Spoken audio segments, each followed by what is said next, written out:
Hey, Peanut. It's my old cat, Peanut.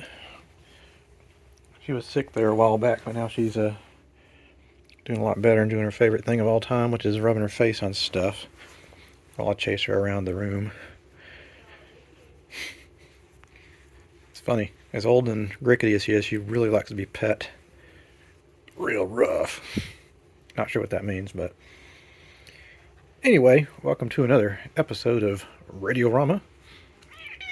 Hey guys, quit. Where we work on radios, maybe a television or two, stereo electronics, and other stuff. So let's quit petting cats and get to the radios. Good girl. Alright, now that we've established that we're going to work on radios and not pet any more cats, here's the radio in question that I'm going to be working on. It is another Phillips. Yay! It is a 1949 Phillips model BD294U. It's appears to be actually Dutch, not made in some other country. Kind of a big word of warning about these guys. This glass plate thing, it just sits in there, so you got to be real careful not to pick it up and drop, have this come loose, because good luck. In fact, I'm not even going to put it back in there. I'm going to put it somewhere safe. And it says needs check. This is a set that my museum is going to be auctioning, and we don't know the condition of it, so I need to test it out, see if it's working or not. So I'm going to bring it up. I'm going to get my Variac out, and we'll bring it up slowly, see if it's got any life in it. Alright, so here we go. This set doesn't have an antenna connected, so I might not pick up anything, but at least I'll know whether it's got life or not. It is on. I've got my Variac. I'm going to start it off at around 50%. And I'm not sure if this came with any sort of pilot light. I guess you wouldn't maybe need it. No, there's one there. I can see it down there.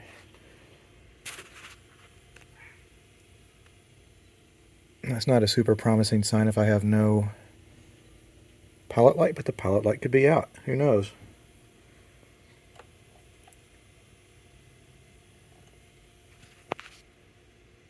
Let me flip it around the back, maybe. Of course, these tubes are mostly spray painted. Well, flocked with metal shit, so I can't tell if they got filaments or not. Bring it up a little bit more.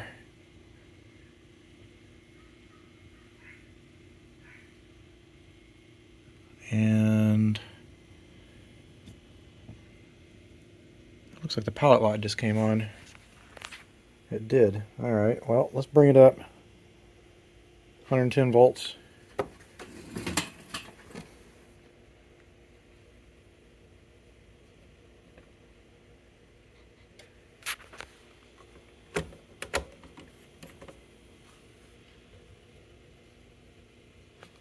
Well,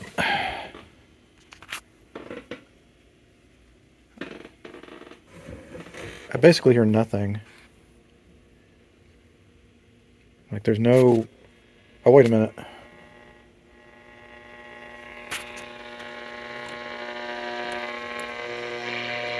course, I got no antenna. So I will become the antenna temporarily. Today, but was quickly pulled following the negative reaction from viewers. That's the latest. So from what appears that this don't... The nation's #1 credit union. Seems to work pretty well. I do want to see what the condition is inside. It looks like it's had a crack here, but it's been very carefully sanded down and buffed out. It's pretty nice work there, I must say. I probably wouldn't have done that good of a job. Overall, my concern is it safe? Does it have fuse protection? Which it probably does. I'm assuming this is a transformer powered set. Most Euro sets are, but I could be wrong. How many tubes we got here? 4 tubes. Each one probably has multiple sections, so it's probably the equivalent of like an an AA5 or maybe even a 6-tube set. This cord is seemingly coming apart there. That should be replaced, definitely. So let's take it out of the case and see what's going on. I hope it's not a quagmire of a mess like all these guys tend to be. All right, so I've removed the back and the bottom, and immediately I'm really glad to see that I can access pretty much everything under here without having to take it out. And the reason I'm saying that is because this set has, this is what I kind of hate about this brand. They do something like this, where an ordinary set, all of this would be one piece and you'd be able to slide it all out like piecemeal or wholesale. But what they've done here is the slide for the dial scale, the pulley system here, is completely separate from the chassis. And meanwhile, there's a cord that wraps around the main tuning condenser there. So I have no idea how they manufactured this way. And I'd have no idea what I would do if that cord were to snap. I'm glad it looks like the cord's robust and in great shape.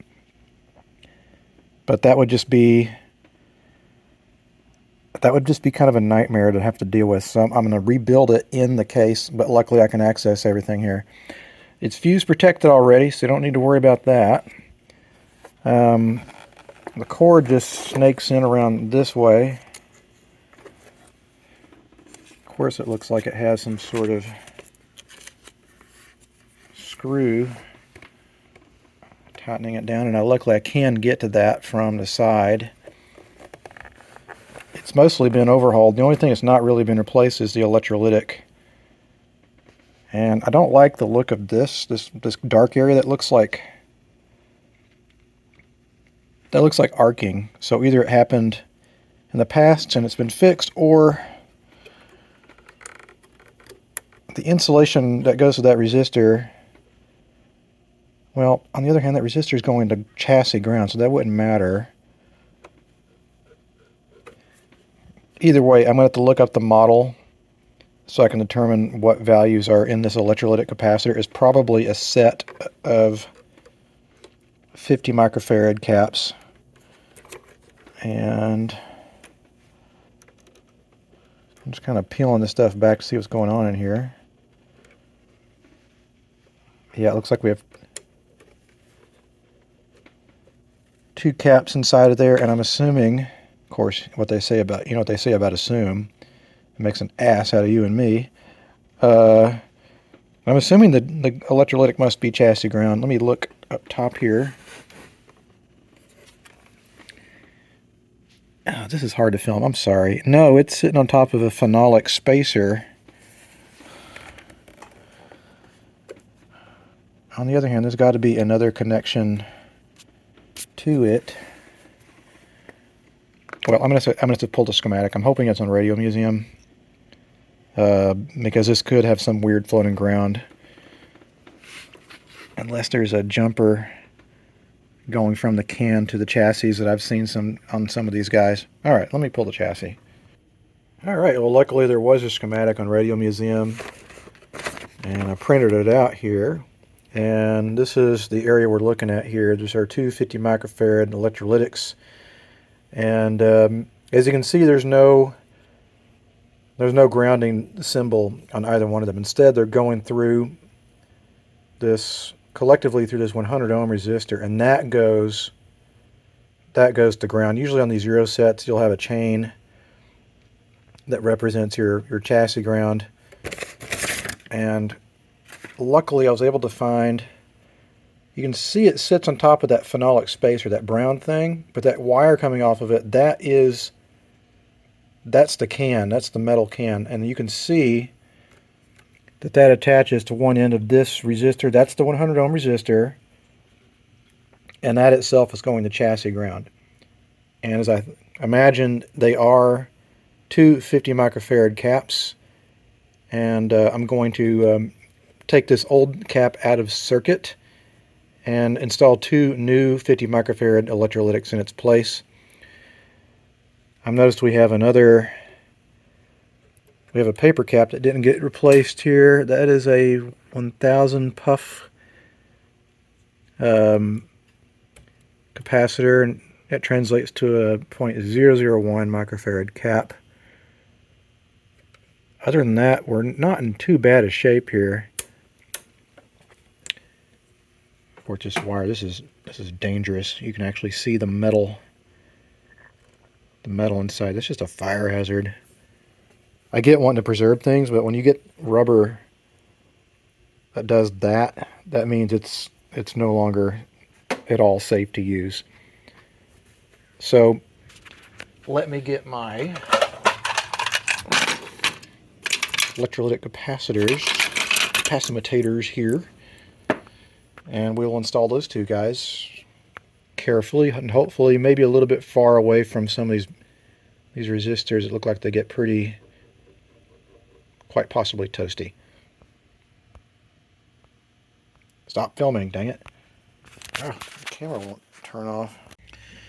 Alright, welcome to day 2 of working on the Phillips, and I've got one of these electrolytics replaced. I just kind of want to remark about the overall ridiculous construction of this. Like when I see this, you see this wad of wires connected together. That's not the work of some slapdash repairman. That's factory. And it's all over the place in this radio. Things are just kind of slapdash put together. It's truthfully kind of ridiculous. So I mean, it's not like what I'm doing is glorious either, but it's hard with all this shit just kind of like wadded up and tangled together. I've got one more to replace, and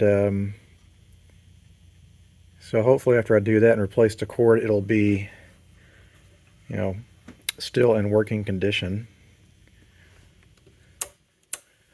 Actually, one of my friends, Rajesh, he worked on one of these too, and he's come to the same conclusion. They're just it's kind of ridiculous. So replace the second electrolytic, and I'll clip the old wires going to the old electrolytic, and we'll give it a test fire, make sure we're all still working, firing on all cylinders. Alright, so both the caps are replaced, and I kind of neaten things up a little bit. I think what I'm going to do is put a little glue between these two connections here, because that's the two connections for my electrolytics, and I'd rather they not touch. I went ahead and tested it, and I have a very peculiar, annoying problem with it. Let's see if it'll do it now. Okay, so the set is upside down, right? So I'm doing a test, and I want to make sure there's going to be no sparks here. On the other hand, I see no pilot light, even though the set is clearly plugged in.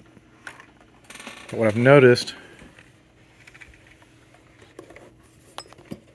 is when I turn the set right side up,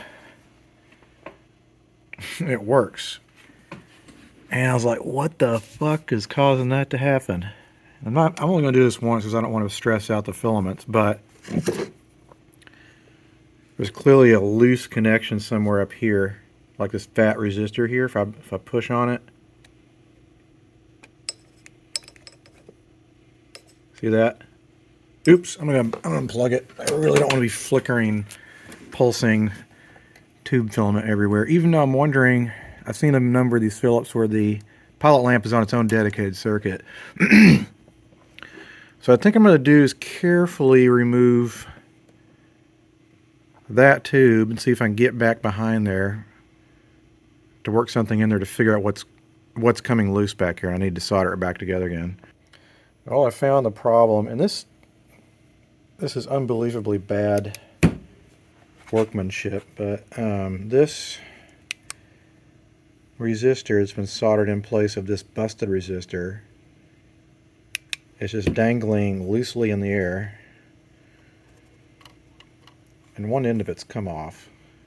And so I think what I'm going to do, because I again, like getting the chassis out of here is not going to happen. I'm not going to try to restring this. I have no idea how I would even do that. So what I'm going to do is stabilize this, resolder it. What I'm going to use is pure silicone to glue this resistor to this metal plate. There's nothing on the other side of it, so it'd be great for dissipating the heat in the first place. Silicone can withstand like hundreds of degrees. That's why they use it for oven gaskets and that kind of thing, so it'd be fine. But it'll kind of secure this instead of having it wiggle around like that. And that should keep everything nice and secure from wiggling loose again. Okay, so yeah, it's kind of a jerry-rigged fix, but now that big resistor is now glued to this metal plate, I'm going to stick the rectifier tube back in, and I'm going to turn it on because I want that resistor to get nice and hot so the glue will set a little quicker so I can finish up the rest of this set. I am buried in work right now. My museum has an event in 2 weeks, and I have a crap ton of radios I have to be gone through, and these Phillips are no fun. I think this is the last Phillips I'm going to agree to work on for this event. They're just, I don't know, whatever. I'm complaining, sorry. Alright, I'll let this run for about 20 minutes. And so the resistor is nice and seated in. And so what I'm going to do is I'm going to put the glue in the aforementioned area here, slap the covers back on, and call it a day. I'm like hankering to work on something a little less frustrating. So I'm going to work on this Crossley next, which will probably be the next episode I do. Anyway, getting ahead of myself. Let's finish the Phillips, then stay tuned for the next episode. Alright, so it's all back together again, and last night I let it run for 2 or 3 hours. I just wanted to make sure that it was, going to run reliably, and it does actually seem to work pretty well. Well, I really wasn't. Yeah, I wasn't loud. He didn't turn around. He had no idea. I don't. Anyway, the silicone has, at this point, surely set, so that resistor is now secured, and so I'm going to call this one done. I'm not sure which set I'm going to work on next. Either I'm going to work on the aforementioned Crossley, or oh crap, it's buried underneath there. This Olympic radio. You guys decide. I have to fix this one and that one and this one and a bunch of others. By the way, this is a table that my brother made by hand. I'm proud of him. He made this with hand tools, completely by hand. No electrical tools whatsoever. We're talking saws, hand planes, and chisels. So very nice work. Anyway, thanks so much for watching. This is number 69 on the auction, by the way. And until the next time a radio comes across the bench, which is going to be today, I'll see you next time.